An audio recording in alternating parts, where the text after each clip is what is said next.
Hey, Empire, it's another week, so you already know what we got to do. It is the review for week 2 of NFL season. Thank you so much for stopping by. We gonna go and get into it. Now, week 2 with our predictions did not go the way that we wanted it to go, because with week 1 at the end of it, we had a 7-9 record, and this week was not any better. Matter of fact, we got worse. We are sitting at 6-10 for this past week. It is atrocious. A lot of games had some upsets. I called some upsets, but then the upsets didn't happen. The upsets that I didn't call did happen. Like, it was so much.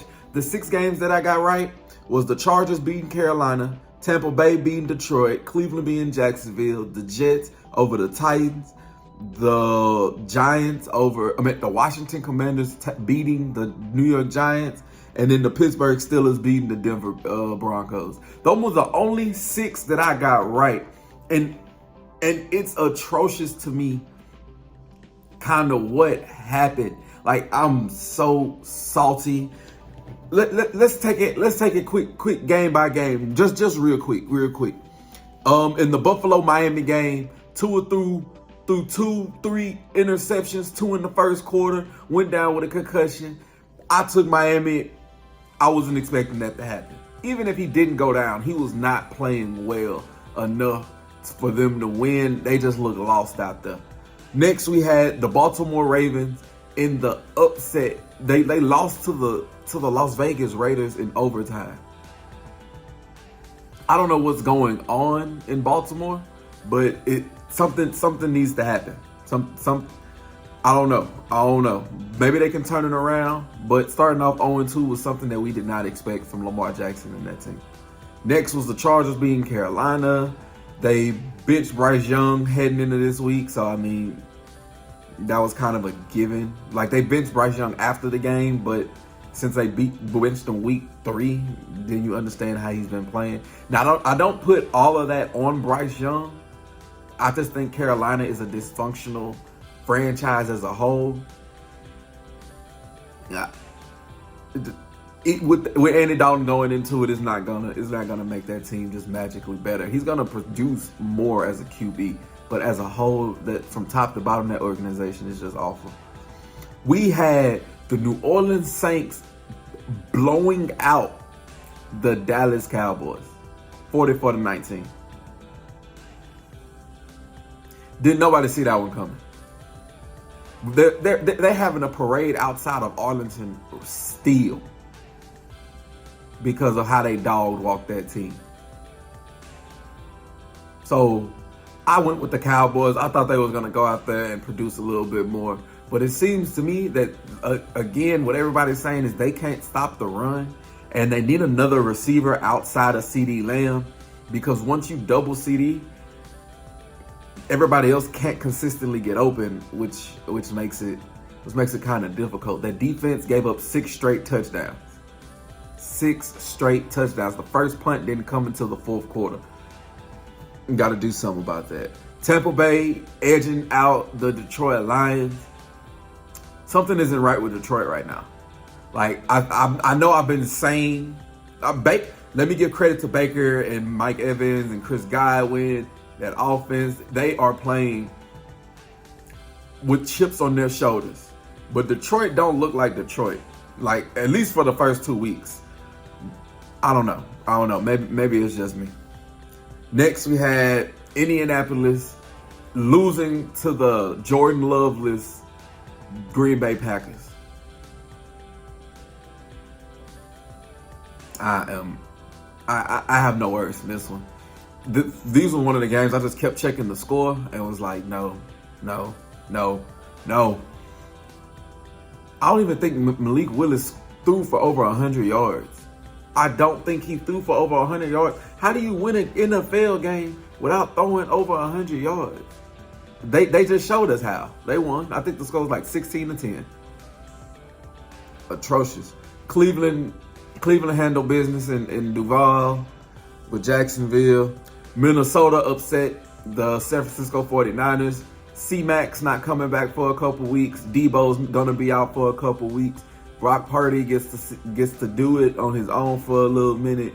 The defense, I don't know. Sam Darnold is balling out. Sam Darnold is balling out. You got to give credit what credit is due. I didn't expect him to go and do this, to perform like this as consistently, as accurately as he can. Justin Jefferson makes every quarterback that he's with better. But Sam Darnold's actually out there wheeling and dealing. Seattle survived against the New England Patriots in overtime. I'm still on the New England Patriots hype train. Jacoby Brissett and them. Like I'm still on that hype train just because they're playing well. A lot of people aren't going to give them a credit that they deserve or actually put a little energy into them. But I most definitely am. Then we got the Jets being the Tennessee Titans. Will Levis, that coach needs to stop throwing Will Levis under the bus every week. Like, he's a grown man. He knows fumbling isn't acceptable, blah, blah, blah. Like, really? Like, you gonna throw your quarterback under the bus like that? Like, who? This can't continue. Jets offense looks okay, like Breece Hall, Aaron Rodgers can still make the nice throw. So, can't complain there. Washington did not score a touchdown, yet they beat the Giants, who scored 3 touchdowns.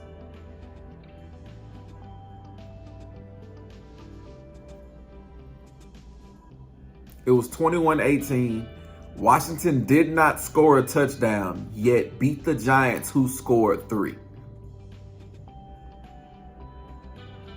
If that don't tell you all you need to know about Washington and the Giants right now, where they're headed, nothing else will.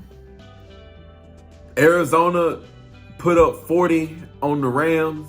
The Rams looking abysmal to start the season. They've lost Cooper Kupp. They've lost Puka Nacua for the foreseeable future. And Matthew Stafford just can't muster it up. That defense can't stop anything. They are missing Aaron Donald. Like we said with the Cowboys, if you can't stop the run, you can't really do much. And they cannot stop the run. They can't really stop a pass. Defense, what they say, they can't stop a parked car. Pretty much. Pittsburgh beat Denver.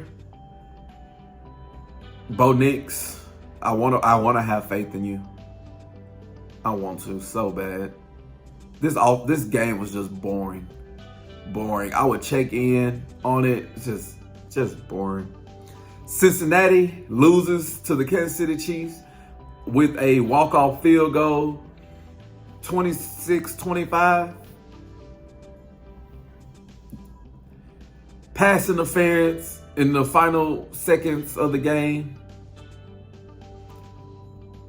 Jamar Chase is doing so much more complaining and like he's angry out there. Like he's angry. Like, why are you so mad? I understand why you're mad, but why are you so mad? Patrick Mahomes, you got 3 turnovers from the Kansas City Chiefs and you still lost. Yet after the game, you're taking them out. We stood toe to toe with them. Like we match up against them well. There's a lot of stuff y'all need to figure out on that offensive end. Your defense out there flying. They doing what they need to do. That offensive end need to do something. Maybe when T. Higgins come back, the offense can flourish a little bit more. But as of right now, they're not looking like what we was expecting from them.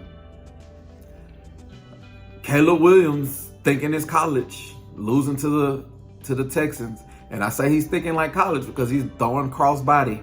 He's throwing into traffic. He's running, putting his head down like he's taking unnecessary hits. Slow down.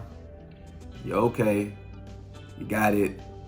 I did go with you to win, but CJ Stroud and the Texans take it in the Sunday Night Football. Now we get to Monday Night Football. And I've had 24 hours to sit down, think, compartmentalize my emotions, to really come to grips with the Monday night game, and it is the Atlanta Falcons defeating the Philadelphia Eagles.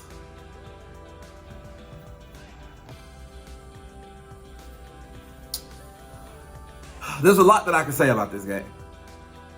We were missing AJ Brown. I say we, because y'all know, fly Eagles fly. I love Philadelphia. We were missing AJ Brown. Defense still, kind of iffy. Offense, that the illegal man downfield needs to be corrected. But forget all that. Forget all of that. Everything could have been fine and fucking dandy if Saquon just catches the goddamn ball. Like, I'm okay. I'm okay with them electing to pass the ball. Granted, Saquon was averaging at least six yards a carry. It was 3rd and 3. You hand it off. He either gets the first down or he doesn't, but you take time off the clock. I understand why people are mad because you didn't run the ball. I get it. I don't care about that because you had the perfect play. The perfect play. And you expect great players to make great plays in those types of moments. And that great player did not make a great play in that moment. And to me, not that it matters or not, but I forgive you, Saquon, because I think in that moment, it was probably a little bit too much pressure. Like pressure, that pressure, the bright lights, the lights got a little bit too bright for you. Like in that moment, now you're used to playing with the Giants. Now you're playing with a team with Super Bowl aspirations. This was the game-clinching catch to either go into the end zone or get down. You win the game. Everything off your shoulders. You got all the pressure on you because we're going to you. This biggest signing Philadelphia had in the offseason. We are expecting great things. You just dropped it. I'm glad it happened early so you can get that out your system now as opposed to later because the lights are just going to get brighter. But I am completely angry that the Philadelphia Eagles lost to the Atlanta Falcons because after that, with no timeouts, the Atlanta Falcons in 1 minute and 40 seconds drove down the field. ... Kirk Cousins out there.